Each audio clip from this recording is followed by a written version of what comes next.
성경 말씀 사무엘하 11장을 보겠습니다.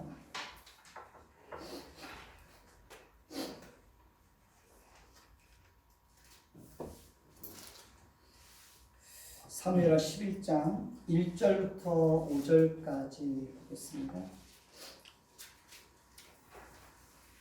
제가 공독해 드리겠습니다.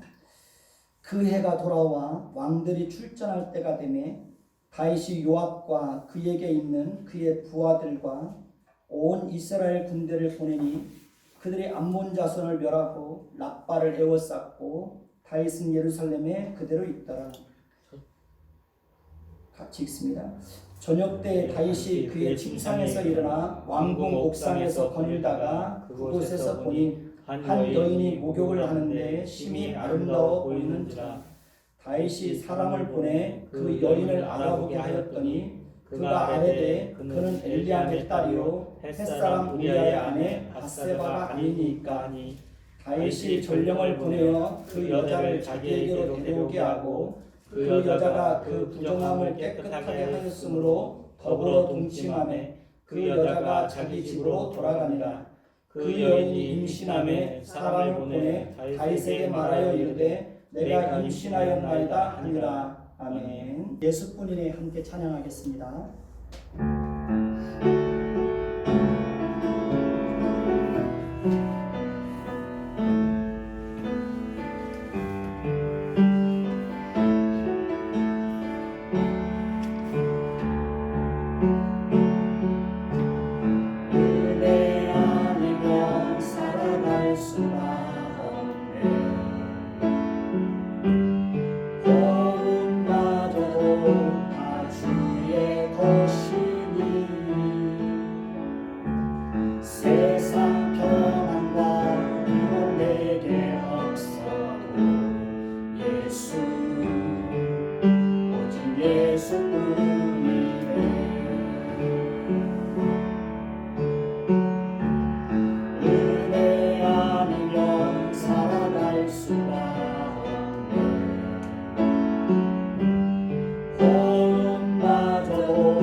작은 고난에 지쳐도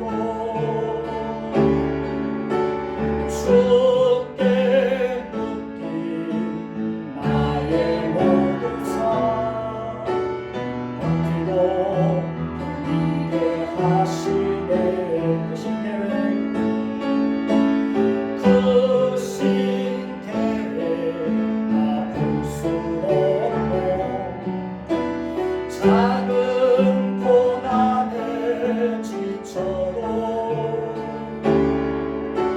주께 묻기 나의 모든 삶 버티고 견디게 하시네. 은혜 아니면 살아갈 수가 없네. 나의 모든 것 다 주께 맡기니 참된 평안과 위로 내게 주신 주 예수 오직 예수뿐이네.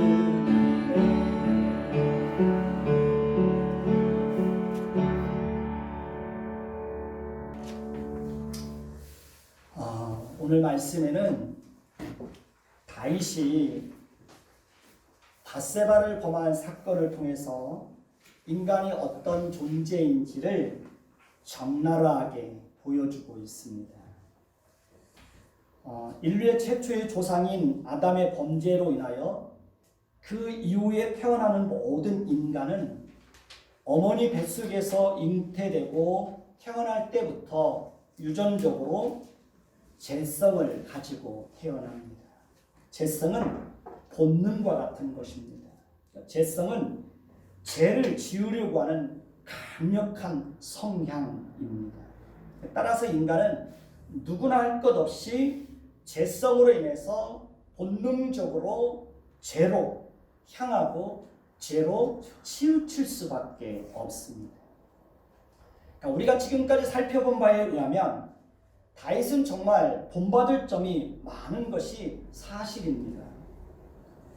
사울이 계속해서 자신을 죽이려고 할 때도 다윗은 하나님을 두려워함으로 사울을 대적하지 않았습니다. 사울을 죽일 수 있는 기회가 2번씩이나 주어졌지만 그때도 다윗은 하나님께서 기름 부어 세우신 종을 자신이 해할 수 없다고 해서 사울의 목숨을 빼앗지 않았습니다. 다윗은 요나단과의 언약을 기억해서 언약의 당사자가 죽었음에도 불구하고 그 언약을 성실하게 지키는 모습을 봅니다. 다윗은 암몬 왕 나하스가 자신에게 베풀어준 은총을 기억하고 그의 아들 한운에게도 은총을 베풀고자 하는 것을 봅니다. 다윗은 분명히 하나님을 두려워하는 자였습니다. 다윗은 하나님의 성품을 아는 자였습니다. 다윗은 하나님의 은혜를 풍성하게 경험한 자였습니다. 다윗은 하나님의 인도하심을 따라 사는 자였고 하나님이 이스라엘의 왕이 되어서 이스라엘 백성들을 다스리신다는 사실에 대해서 어린아이처럼 춤을 추며 기뻐했던 자입니다. 다윗은 신하들과 백성들로부터도 인정과 존경을 받는 그런 왕이었습니다. 그런데 그런 다윗도 죄성에 사로잡히게 되자 한순간에 철저하게 무너지는 모습을 보게 됩니다. 오늘 말씀 11장 1절을 보시기 바랍니다. 제가 읽겠습니다. 눈으로 따라와 주시기 바랍니다. 그 해가 돌아와 왕들이 출전할 때가 되매 다윗이 요압과 그에게 있는 그의 부하들과 온 이스라엘 군대를 보내니 그들이 암몬 자손을 멸하고 랍바를 에워쌌고 다윗은 예루살렘에 그대로 있더라. 이 말씀에서 그 해가 돌아왔다고 하는 것은 이제 해가 바뀌었다는 것을 의미합니다. 사무엘하 10장 14절 말씀을 보시면 암몬 자손은 아람 사람이 도망함을 보고 그들도 아비스 앞에서 도망하여 성읍으로 들어간지라. 요압이 암몬 자손을 떠나 예루살렘으로 돌아가니라고 말씀하고 있습니다. 제1차 암몬과의 전쟁에서 요압과 그의 군대는 이렇게 암몬 사람들이 도망하여 성읍으로 들어가자 더 이상 전쟁을 진행하지 않고 예루살렘으로 돌아오게 됩니다. 그러니까 요압이 암몬의 수도인 랍바를 에워싸서 함락시키지 않고 예루살렘으로 돌아온 것은 시기적으로 그때가 비가 많이 오는 우기철이었기 때문에 그렇습니다. 그런데 이제 우기철을 지나서 건기가 시작되었습니다. 그러니까 건기가 시작되면 비가 오지 않기 때문에 전쟁을 수행하기에 좋은 환경으로 바뀌게 됩니다.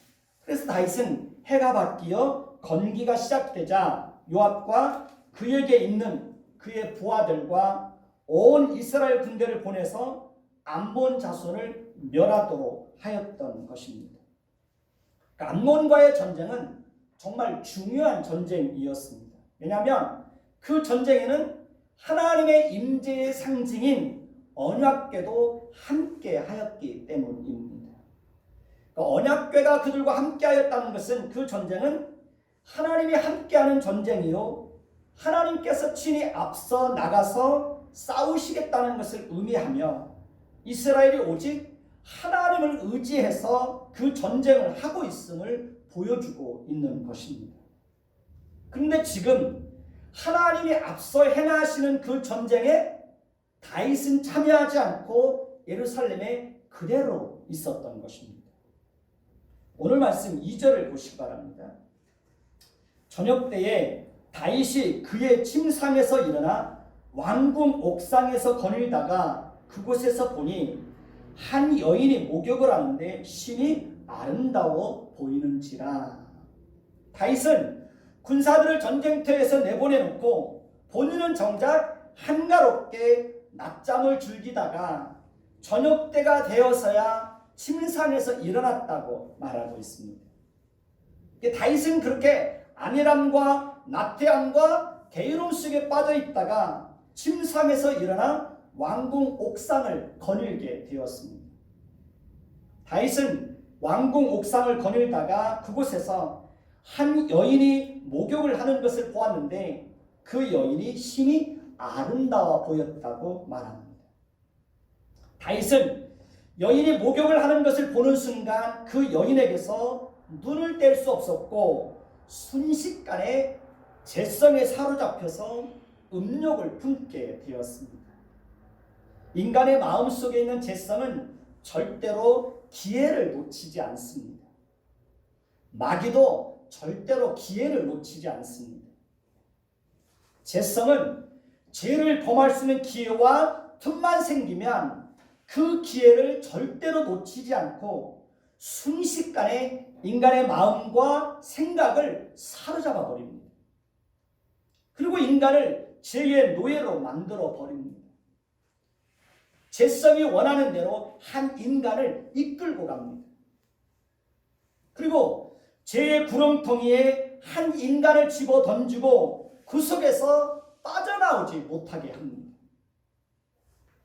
그러니까 인간의 마음속에 있는 재성은 절대로 죄의 결과를 보여주지 않습니다.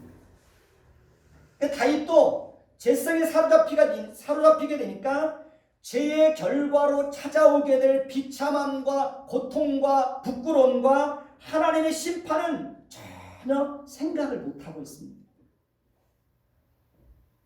오직 죄의 유혹이 가져다주는 달콤함과 쾌락만을 생각하고 있는 것입니다.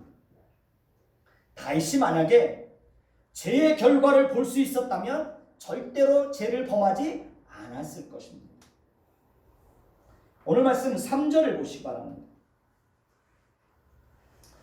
다윗이 사람을 보내어 그 여인을 알아보게 하였더니 그가 아뢰되 그는 엘리암의 딸이요 햇사람 우리아의 아내 밧세바가 아니니까. 다윗에게는 두 사람의 모사 즉 전략가가 있었습니다. 후세와 아히도벨이 바로 그들입니다. 그러니까 후세와 아히도벨은 다윗의 전략가로서 다윗 왕이 직무를 수행하고 이방인들과 전쟁을 하는 데 있어서 큰 영향을 미치는 그런 자들이었습니다. 엘리암은 바로 다윗의 모사 중에 한 사람인 아히도벨의 아들입니다. 그리고 엘리암은 다윗의 30인 용사 중에 한 사람입니다. 그러니까 아히도벨은 엘리암의 딸인 밧세바의 할아버지입니다. 그리고 보면 우리아는 아히도벨의 손녀 사이가 되는 것입니다. 오늘 말씀에 보면 밧세바의 남편은 우리아는 햇사람이라고 소개되고 있습니다. 햇사람은 본래 가나안 민족에 속한 자입니다.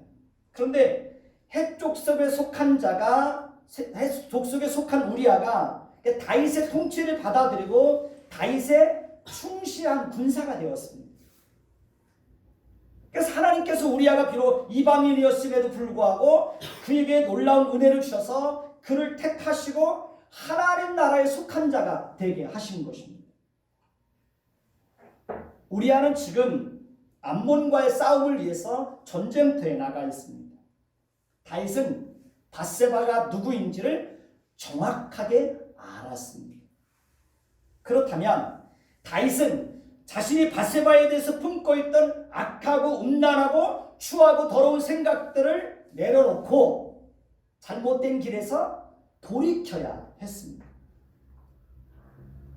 다윗이 죄를 범하게 되면 그의 모사인 아히도벨과 아히도벨의 아들 엘리암과 햇사람 우리아와 밧세바 모두에게 씻을 수 없는 아픔과 상처와 고통을 주게 되는 것입니다. 그럼에도 불구하고 다윗은 죄를 멈추지 않습니다. 그 다윗의 마음속에 우리아가 본래 이스라엘 백성이 아닌 가나안 민족에 속한 햇사람이었기 때문에 자신이 그의 아내를 범해도 된다는 생각을 가졌는지도 모릅니다. 제가 여러 차례 말씀을 드렸듯이 이스라엘의 왕은 독특한 기능을 가지고 있다고 했습니다. 그러니까 이스라엘의 왕은 하나님 앞에서는 백성들을 대표하는 자가 되어서 하나님의 통치를 받아들이고 하나님의 말씀에 성실하게 순종해야 합니다. 그리고 백성들 앞에서는 하나님을 대신해서 하나님의 어떤 분인가를 보여주는 거울과 같은 존재가 되어야 된다고 말씀을 드렸습니다. 그래서 이스라엘의 왕은 백성들 앞에서는 하나님의 어떤 분인가를 보여줘야 되는 거예요.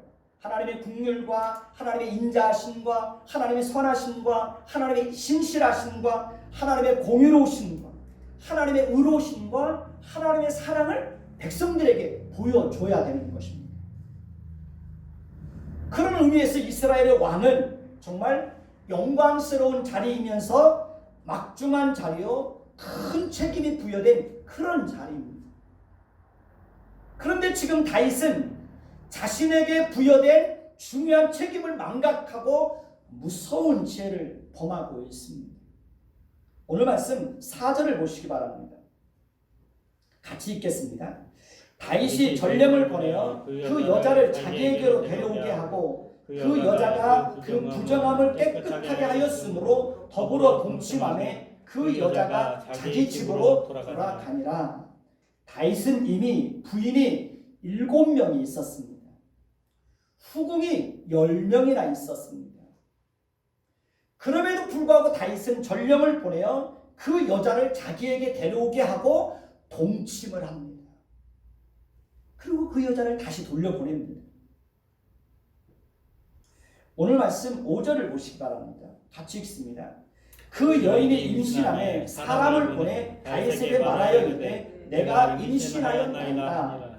다윗은 자신의 음욕을 채우고 그 여인을 돌려보내는 것으로 그렇게 자신의 범죄가 덮어질 줄로 아는 것입니다.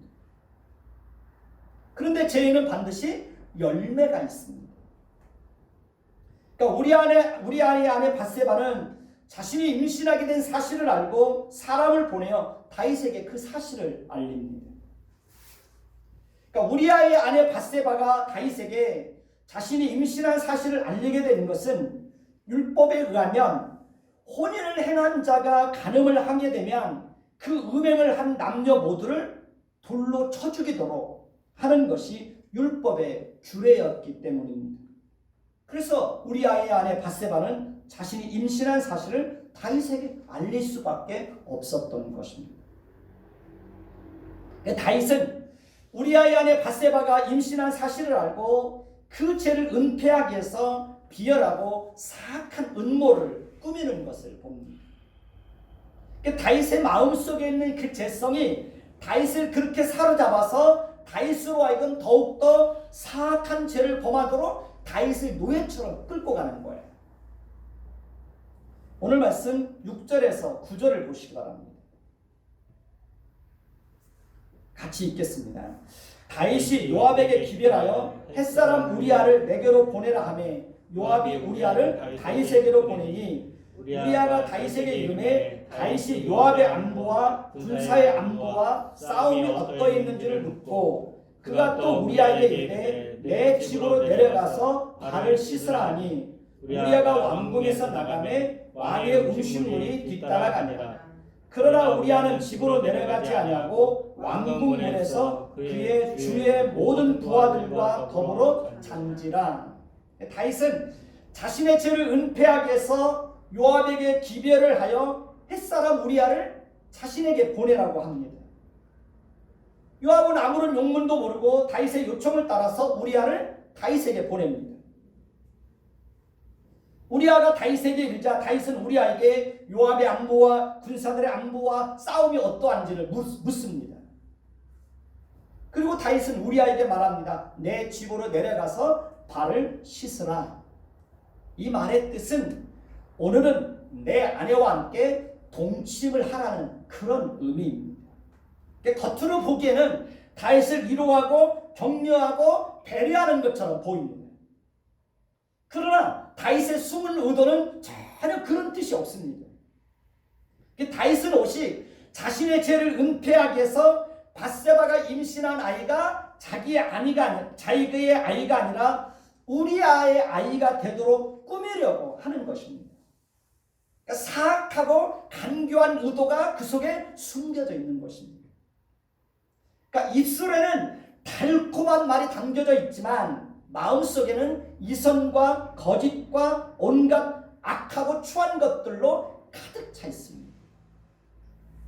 인간의 마음속에 있는 죄성에서 이런 모든 죄악들이 드러나는 것입니다. 다윗의 마음속에서 양심이라는 기능이 마비되고 양심이라는 가이드라인이 무너지게 되니까 다윗은 걷잡을 수 없이 죄의 구렁텅이로 빠져 들어가고 있는 것을 봅니다. 우리아가 나가자 왕의 음식물이 뒤따라 나갑니다. 다윗의 이런 행동을 우리가 어떻게 이해하고 어떻게 설명하고 어떻게 받아들여야 할까요? 하나님은 다윗의 이런 모습을 통해서 인간이 얼마나 부패하고 타락하고 가증스럽고 이선으로 가득한 존재인지를 드러내는 거예요. 진솔하게 보여주는 거예요. 인간이 어떤 존재인지를 정직하게 보여주는 거예요. 다윗은 어떻게 해서라도 자신의 죄를 감추고 싶은 겁니다. 그러나 우리아는 다윗이 의도한 대로 행동하지 않습니다. 우리아는 집으로 내려가지 않고 왕궁 문에서 다윗의 신하들과 함께 더불어 잠을 잡니다. 오늘 말씀 10절을 보시기 바랍니다. 함께 읽습니다. 어떤 사람이 다윗에게 아뢰되 우리아가 그의 집으로 내려가지 아니하였나이다. 다윗이 우리아에게 이르되 내가 길 갔다가 돌아온 것이 아니냐 어찌하여 내 집으로 내려가지 아니하였느냐. 다윗은 자신의 사악한 계획이 뜻대로 이루어지지 않고 우리아가 자기 집으로 돌아가지 않았다는 사실을 알고 오히려 우리아에게 화를 냅니다. 그리고 우리아를 책망합니다. 오늘 말씀 11절을 보시기 바랍니다. 같이 읽습니다. 우리아가 다윗에게 아뢰되 언약궤와 이스라엘과 유다가 야영 중에 있고 내 주 요압과 내 왕의 부하들이 바깥 들에 진치고 있거늘 내가 어찌 내 집으로 가서 먹고 마시고 내 처와 같이 자리일까? 내가 이 일을 행하지 아니하기로 왕의 살아계심과 왕의 혼의 살아계심을 두고 맹세하나이다. 우리아는 충신 중에 충신입니다.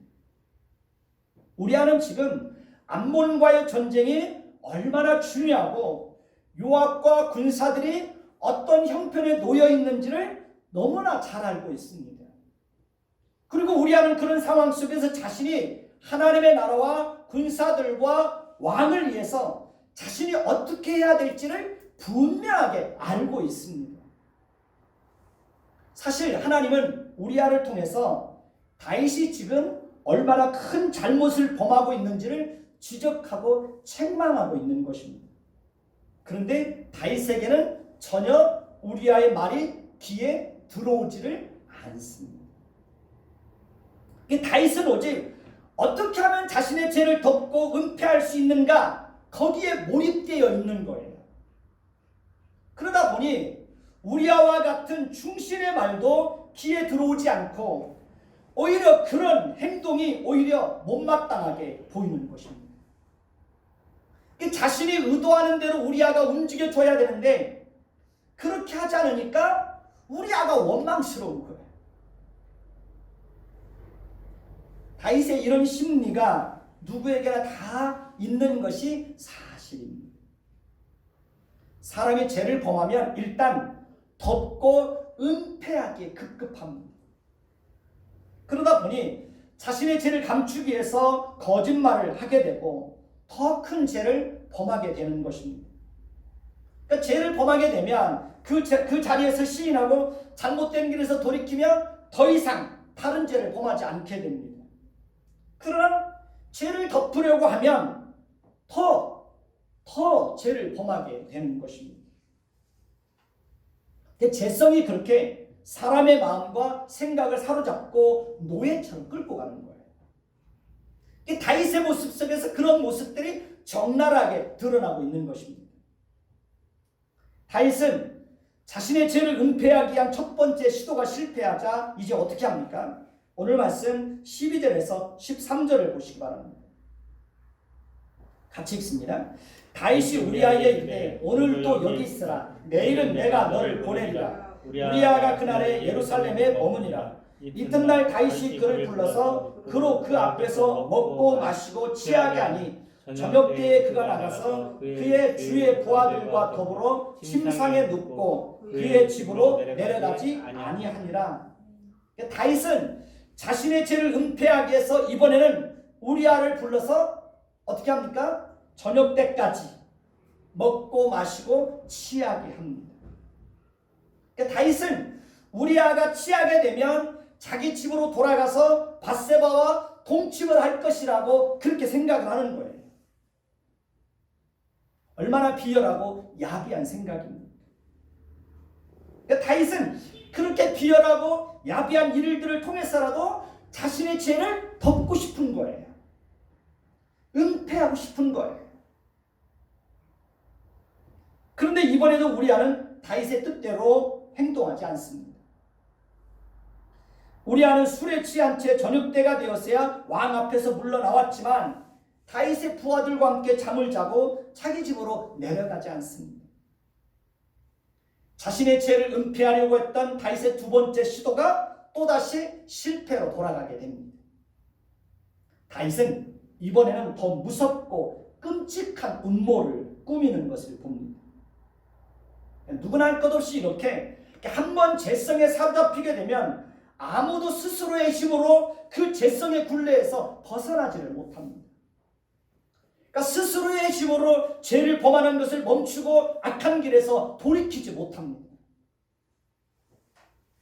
죄성은 한 사람의 인격과 인생을 완전히 짓밟고 무너뜨리고 파멸과 죽음으로 몰아가게 됩니다. 인간의 마음속에 있는 죄성은 그만큼 무섭고 강력한 힘을 가지고 있습니다. 인간의 마음속에 있는 타락하고 부패한 본성에 사로잡히게 되면 누구라도 감히 상상할 수 없는 무섭고 끔찍한 죄를 범하게 됩니다. 다윗이 한번 죄성에 사로잡히게 되니까 그의 생각과 그의 인격과 그의 삶이 죄성에 의해서 완전히 정복을 당합니다. 유린당하고 죄성에 의해서 농락을 당합니다. 그럼에도 불구하고 다윗은 자신의 죄성에 사로잡히고 죄성에 포박된 채 죄의 노예가 되어서 죄 아래 끌려가고 죄 아래 팔려가고 있는 자신의 모습에 대한 인식이 전혀 없습니다. 모르는 거예요.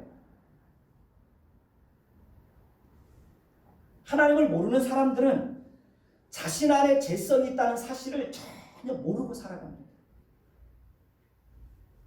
그러니까 하나님을 거역하고 거스르고 불신앙 속에 살아가는 것도 다 죄성에 사로잡혀 있기 때문에 그러는 것입니다. 오늘 말씀 14절에서 15절을 보시기 바랍니다. 같이 읽습니다. 아침이 되매 다윗이 편지를 써서 우리아의 손에 들려 요압에게 보내니 그 편지에 써서 이르기를 너희가 우리아를 맹렬한 싸움에 앞세워 두고 너희는 뒤로 물러가서 그를 맞아 죽게 하라 하였더라. 저는 이 말씀을 읽는데 탄식이 저절로 나오는 거예요. 아니 어떻게 다윗이 자신의 죄를 은폐하기 위해서 그것도 충신 중에 충신 우리아에게 이렇게까지 할 수 있을까? 아니 어떻게 다윗이 우리아를 맹렬한 싸움에 앞세워 두고 너희는 뒤로 물러가서 그를 맞아 죽게 하라고 편지를 써서 밀봉을 해서 그것도 우리아의 손에 들려서 요압에게 가져다 주게 할 수 있을까? 어떻게 그렇게 할 수 있을까?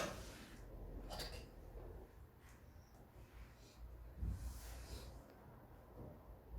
잘 알고 있는 내용이지만 이 말씀을 준비하면서 본문을 읽고 있는데 탄식이 나오는 거예요. 어떻게 그럴 수 있을까?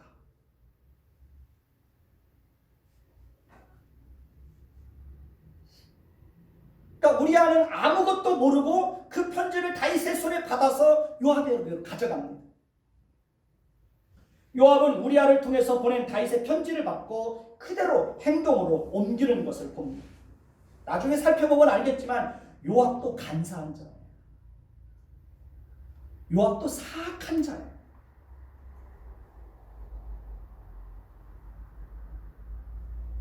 오늘 말씀 16절에서 17절을 보시기 바랍니다. 같이 읽습니다. 요압이 그 성을 살펴 용사들이 있는 것을 아는 그곳에 우리아를 두니 그 성 사람들이 나와서 요압과 더불어 싸울 때에 다윗의 부하 중 몇 사람이 엎드러지고 햇사람 우리아도 죽으니라. 요압은 다윗이 보낸 편지를 받고 그것이 분명히 잘못되고 악한 것이었음에도 불구하고 우리아를 전쟁터에서 보내서 죽게 합니다. 그러니까 다윗과 요압의 잘못으로 인해서 아무런 잘못도 없는 우리아만 죽은 것이 아니라 다윗의 부하 중에 몇 사람도 함께 암몬 사람들의 손에 의해서 죽게 되는 거예요.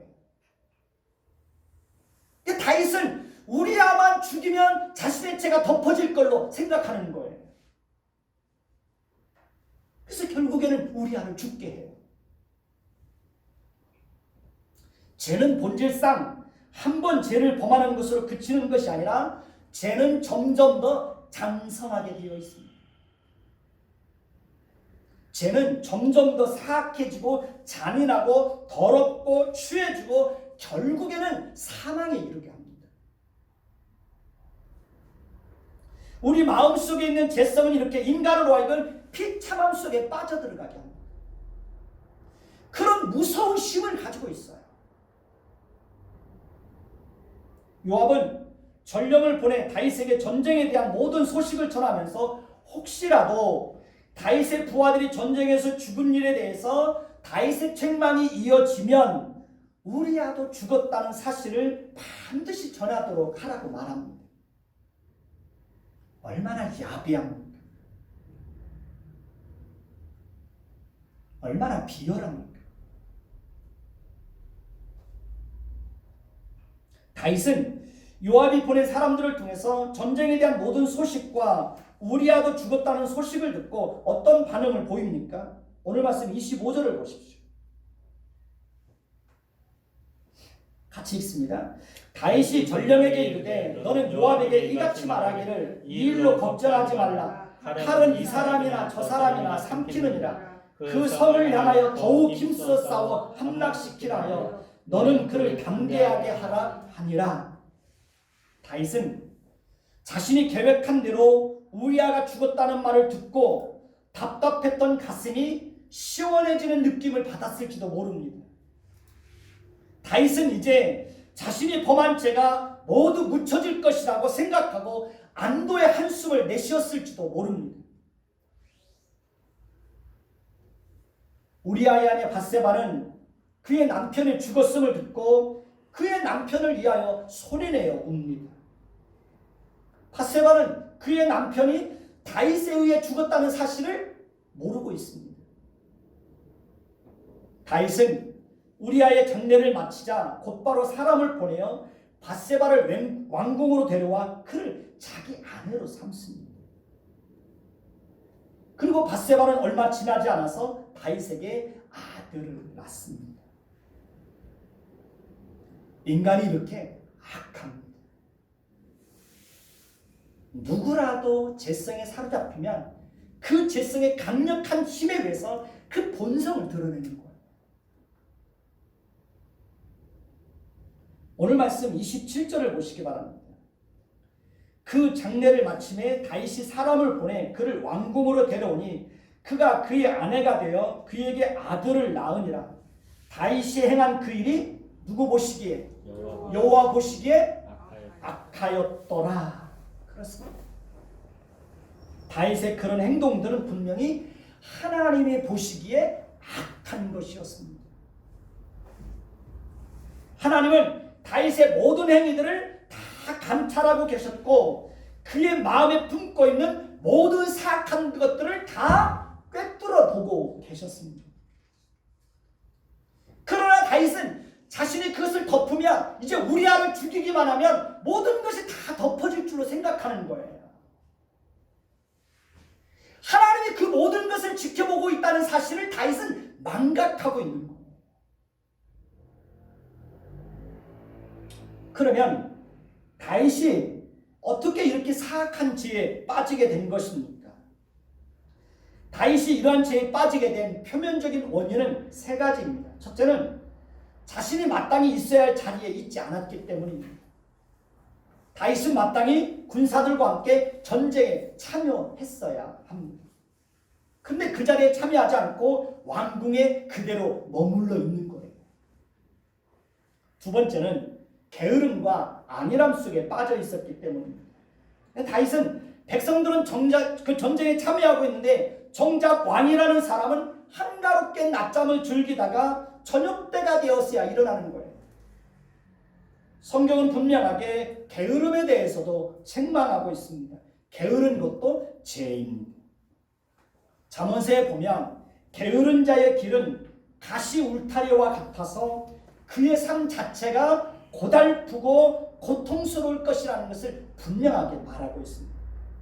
그리고 게으른 자는 가난하게 살 뿐이라고 말합니다.